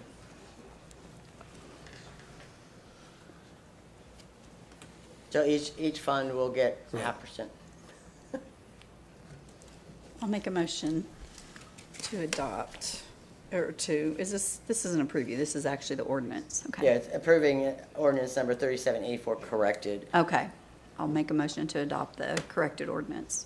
A second. 3784. In the emergency fund.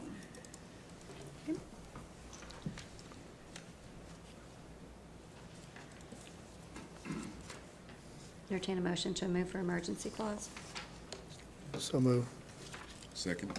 Oh, I thought I heard you made the motion, that's what I was waiting for. Roll call. We need to get this together. I know, someday. Item C, consideration, discussion, and possible approval of ordinance number 3847. The proposed sale, ordinance number 3847 is an ordinance providing for the issuance of the general obligation bond series 2024 in the sum of $23,500,000 by the city of Broken Arrow, authorizing at an election duly called and held for such purpose, prescribing form of bonds, providing for registration, designating the registrars for the issuers, providing a levy of an annual tax for the payment of principal and interest on the bonds, and fixing other details of the issues. The proposed sale was considered in a previous council agenda. The ordinance is in front of you is to finalize the steps required to proceed with authorization of the sale. Staff recommends adopt ordinance number 3847 and approve the emergency clause. Any discussion? I'll make that and motion. second. Roll call. I move for emergency clause. Thank you, sir.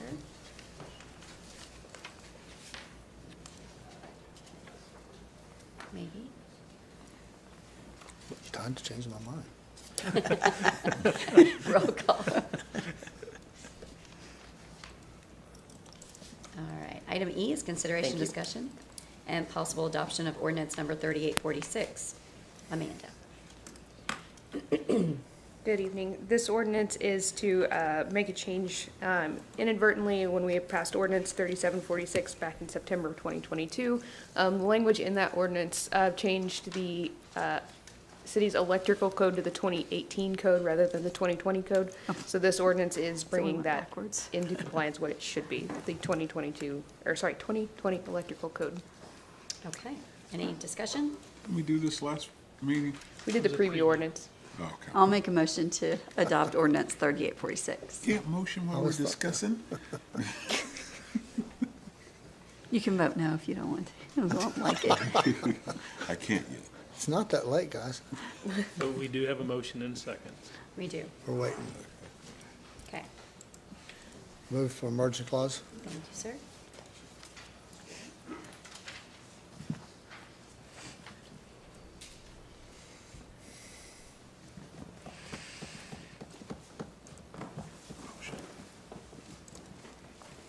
I'll second the clause. As soon as I turned my head, it came up. All right. Remarks and inquiries by governing body members? You know, I have one comment to make, and Justin reminded me of that whenever he shared that fishing trip he takes with his kids, and we had our fishermen up here. I started to make that comment then, and the council already knows this, but I always, when I'm speaking to groups, you know, I worked in the prisons for 10 years. I taught for Career Tech, and there was two things that I didn't see in prisons. And one was cowboys. I didn't see any inmates that were cowboys, and I didn't see anybody that was a fisherman.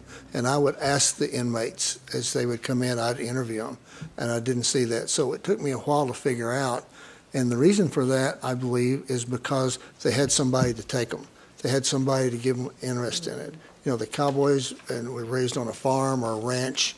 The fishermen, I started fishing when I was 3 or 4 years old. My dad took me, my grandpa took me.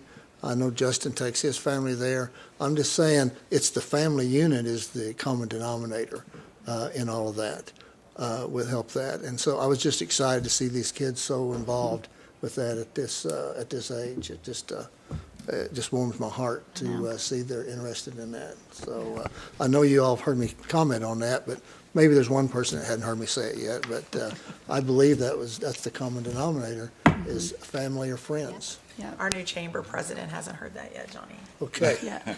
Got it. Yeah. That's straight from prison.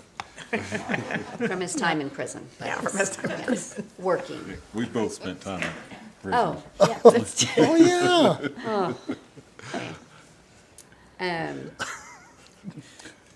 I was just going to say, there's a lot of events coming up. So if you do not have the Broken Arrow Action Center app, you need to get on it and look at the events that are coming Yes. up because, I mean. October 26th. Yeah, we've got Walk for Freedom's on the 19th. Trash Bash is on the 19th. My Mayor's Council of Veteran Affairs is on the 24th. Safety Spectacular is the 26th. The Veterans Parade is November 2nd. Salute to Veterans Concert is November 10th. Christmas kickoff is the 14th. So There's we've an got a lot election of- November 5th. There's an election. If anybody doesn't know. On November 5th. So there is a lot of really fun community activities that are going on, and everyone needs to be there. Yes. Anyone else? Oh, have we been in council since we went to 138th? Did I already talk about that? I thought we saw pictures last. We did, never Yeah. mind. I'm just Yeah. still super excited about our logo. I know, me too. Our logo being on F-16. Sorry, I'm just still super excited about that. We had the official groundbreaking for the amphitheater. Yep. Sunset at Broken Arrow. Yep. And for the Innovation District. Yep. Yeah. That's been since the last meeting. We've had A lot of good stuff. lots of good stuff. We did not go fishing We because don't we're too have to busy. fish. No. We haven't been fishing, so. Okay, city manager. Absolutely not, ma'am. Okay. Hey, he's good. We do have an executive session. I make a motion that we adjourn We this take a meeting. Take a brief recess. Yeah, recess for take a this meeting recess, to not go adjourn. into, I'm sorry, to go into Bama Beta. I'll second that. Make that motion. Green, Yes. Ford, Yes? Parks, Yes. Gillespie, Yes. Wimpy. Yes. Call the Broken Arrow Municipal Authority meeting to order. Roll call. Green, Here. Ford, Here? Parks, Here. Gillespie, Here. Wimpy. Here. Are there any items to be removed from the consent agenda? Make a motion to approve the consent agenda. Second? We have a motion and a second. Roll call. It's not showing up on my screen. Did you? There we See, go. it didn't work. There we go. I never know if he's going to use the screen or verbal. Items 5 is public hearings, appeals, presentations, recognitions, and awards. 5A, presentation, discussion, and possible approval of a logo for the proposed new elevated water storage tank in South Broken Arrow. Charlie Bright.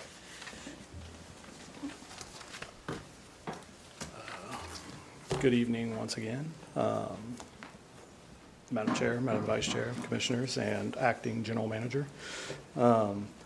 So coming up in future general business here, we're going to have the award of an elevated storage tank.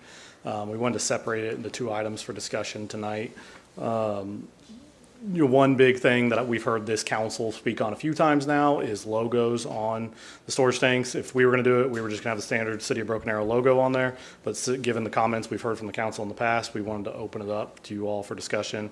I think we have on the slides, we have a couple of them that we can show here of just generic City of Broken Arrow logos. But really, it's not limited to those two. I mean, if you guys want something else, we'll put on whatever you guys want. But the storage tank itself, the storage tank itself Three of us is. have to vote on it, Justin. Don't get too Yeah. excited. The storage tank itself is going to be located at 101st and, or New Orleans and Lynn Lane there, 9th Street on the northeast corner. There's a kind of layout of where it's going to be. It will be lit up at night, light shining up. You'll be able to see the tank. And then we have a couple, that's a picture of what it'll look like. We don't want that logo. No, that was just a good example of what we can show that ours will look like. Yeah, we don't want Branson. But it'll be a Branson Phillips might want that. Yeah. but that was a good example of what ours will look like. It'll be a cast in place concrete base built up to a tank on the top, similar to that one. And then we ultimately have two logo options of Broken Arrow, but we can put any other option on there that y'all want to discuss. So happy to answer any questions. You can't put your face, Justin. I So- know it's your ward. How but- long, approximately how long will the logo last on there, or painting last on there? 10 years? I want to say painting of these things, Jerry may know better than me. I want to say painting on these is like 8 to 10 years. Does that sound accurate? Yeah. So, I mean, in 10 years, it's still going to be there, but you'll start seeing fading and everything else, and there'll usually be a painting project. I like Come the up on full that logo. time. So I like that logo. I like the other logo, but if you can go back to the other one, I feel like, and I know this isn't exactly how it's going to be, but I feel like it needs to fill up the whole, it needs to fill up the whole thing. Like how Branson filled up the whole. Yes, like how Branson filled up the we whole can thing. certainly grow the dimensions. I think it'll probably be limited by top to bottom and versus width, and you want to be you want to be kind of limited, so when you're looking at it from one angle, it's not starting to wrap around the side, so you can't see it. But we can play with the dimensions a little bit to make it as big as possible. And even if it just had that logo with broken arrow at the bottom, if that helps it not wrap around as much, I just feel like it needs to fill up the whole area. Okay. That was my only feedback when I like it with just Looking, broken it's gonna be just arrow. looking one way, but it would fill up the whole area that it's looking. Correct. Like, I like the logo. I like that logo with broken arrow, but like, you can't even read what's under broken arrow. Like, I can't even read it right now, so I wouldn't put that. So take off the where opportunity lives. Yeah. So logo plus Just broken a arrow is what we're hearing. Okay. How And then many just We could have a gallons? broken arrow. What's that? Is it 1,000,000 or 1.5 gallons? Can we put like a broken? Yeah, we're going to discuss it next item, but Can we we break bid it the as a arrow? 2 million gallon and a 2.5 million, and we're recommending award the 2.5 million. Okay. Or we could put this logo that actually has a broken arrow, City of Broken Arrow, and God We Trust. Now, that would be a nice logo. That would be I lovely have on no there. comment. Granted, that is not our city logo. I get that, but it's got a Let's broken vote on arrow. that right now. But that broken arrow was our city logo for It a long was. time. It's behind our city council chambers. It's gotta be somewhat official. I look forward to the discussion of what should be behind our new council chambers. It'll be this. It will be this, yeah. A broken arrow. Yeah, In tell God we Tell the city manager we're gonna put "In God We Trust" on that logo on it. Perfect. It'll be fine. Okay. Do you have direction? Yeah, we're good. Okay. I don't think presentation, I don't think we need any action taken, Okay. but we'll get something based off your guys' comments. That's what I wanted on the water, but if that was an option, that's what I would have said. It's got the broken arrow in it, God We Trust. I like that. Okay. The next one's me as well. Oh, is it you as well? It is Did you consideration want discussion. to, And- excuse me, Mayor, were you going to take a vote on this one? No, No? no, I'm just kidding. Oh. I thought we didn't thought it have was to. just a presentation. That was just, Well, it's a presentation, discussion, and possible approval. I mean, you don't have to, of course. Can we submit like an idea, like to the city manager? I mean, we don't have to like approve this I right think now. we can do it. Absolutely. Okay. Oh, look at you. The microphone works. It does work. All right. Norm, you're doing just fine. All right. All right. Consideration, discussion, and possible award of the lowest bid for landmark structures and authorize execution of construction contract for new elevated storage tank. Good evening again, Madam Chair, Madam Vice Chair, Commissioners, and Acting General Manager. So this is the award of the bid for what we were just talking about, the elevated storage tank. We bid it out. We actually put it longer than, the size of project this is, we put it out longer than the state minimum. I think we kept it out for approximately a month on the street. We bid it as two options for one, a 2 million gallon storage tank and a 2.5 million gallon storage tank. We did that because we knew it was a costly project and we wanted to see where it fell with our budget. The numbers came in better than we thought, and so our engineer's estimate had it around $14 million project. Our bid for the 2.5 million gallon tank came in at about 10.7 million. Wow. So we are recommending award of the 2.5 million gallon tank. We think this will be a great addition to our system. It's much needed. So we're recommending approval to the low bidder, which was Landmark Structures, and I'm happy to answer any questions you guys have. And that's a lot of difference. Yeah. It is. Like anything in construction these days, it's a very volatile market and it's hard to predict. Our second bidder was closer to the engineer's estimate. He was up in the 13 millions. So, and as you've seen before, if we had gotten 6 bidders, I think we would have been scattered throughout All there. over. No, actually, the bidder that we got's one of the biggest in the country at doing this, and Okay. we're very confident in their ability to do it. The one that we're awarding it to? Yes, sir. Right. I think this is going to be huge for the future that we're future casting here, for the continued growth of our city, and a benefit for all of our citizens, but really our citizens in South Broken Arrow, where water has been concerned and pressure and so on and so forth. So this Absolutely. will be I very hope this helps beneficial. our water pressure. Oh, excuse me? It should. I said I hope it helps our water That's what I pressure. just said. It does. I was agreeing with you. It's You not. said it and I agreed with you. It's not the fix-all for the whole area, but it does localize help pressure. Like usually for within a mile or two of the tower, it significantly helps. Okay. Thank you, sir. Thank you. Remarks by governing body members? I do have something. This Saturday, as you mentioned before, Mayor, we have our Trash Bash and Recycling Rally. It's 8 to 12, new location this year, 1700 West Detroit Street. We actually have some video, right, that we're gonna roll. That was the video. I just don't know if we're gonna have Is it the sound. Riri Boys? Roll that video footage. Some people think the best way. Is that it? Is that one it? Yeah.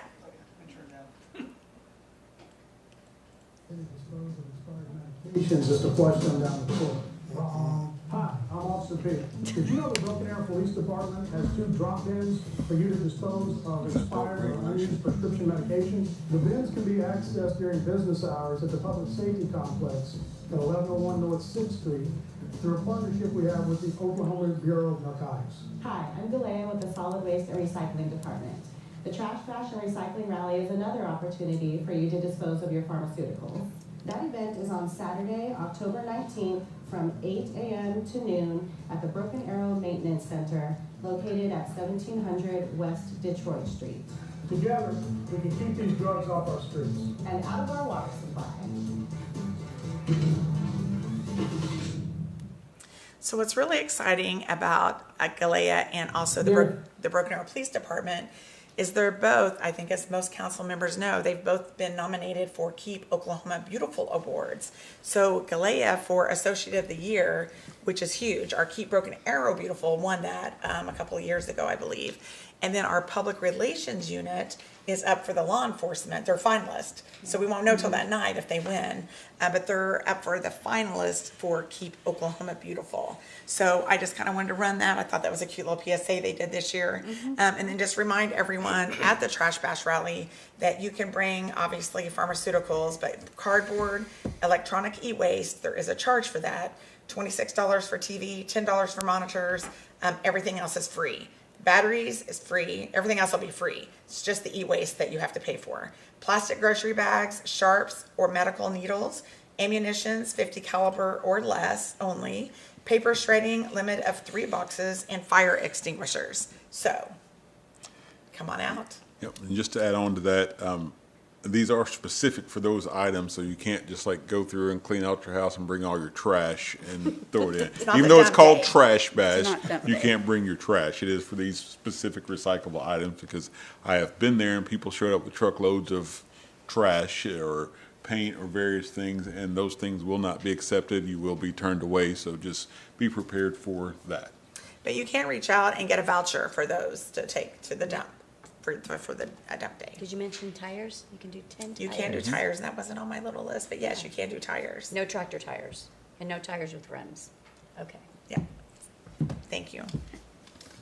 Anyone else? No. Assistant City Manager? No, ma'am. Okay.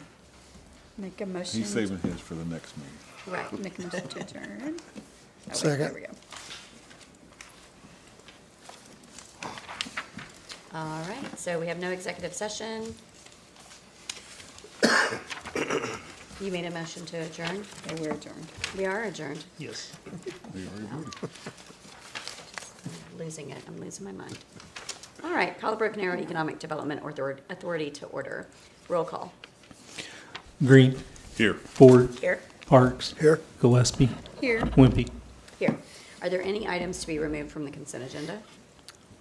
Make a motion, we approve the consent agenda. Second? We have a motion and a second. Roll call.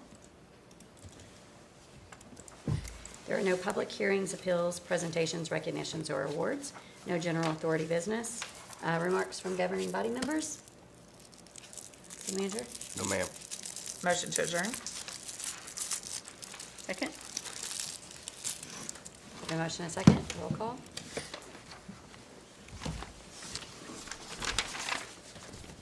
Sorry. All right, entertain a motion to take a brief recess while we go into or to clear the room. So moved.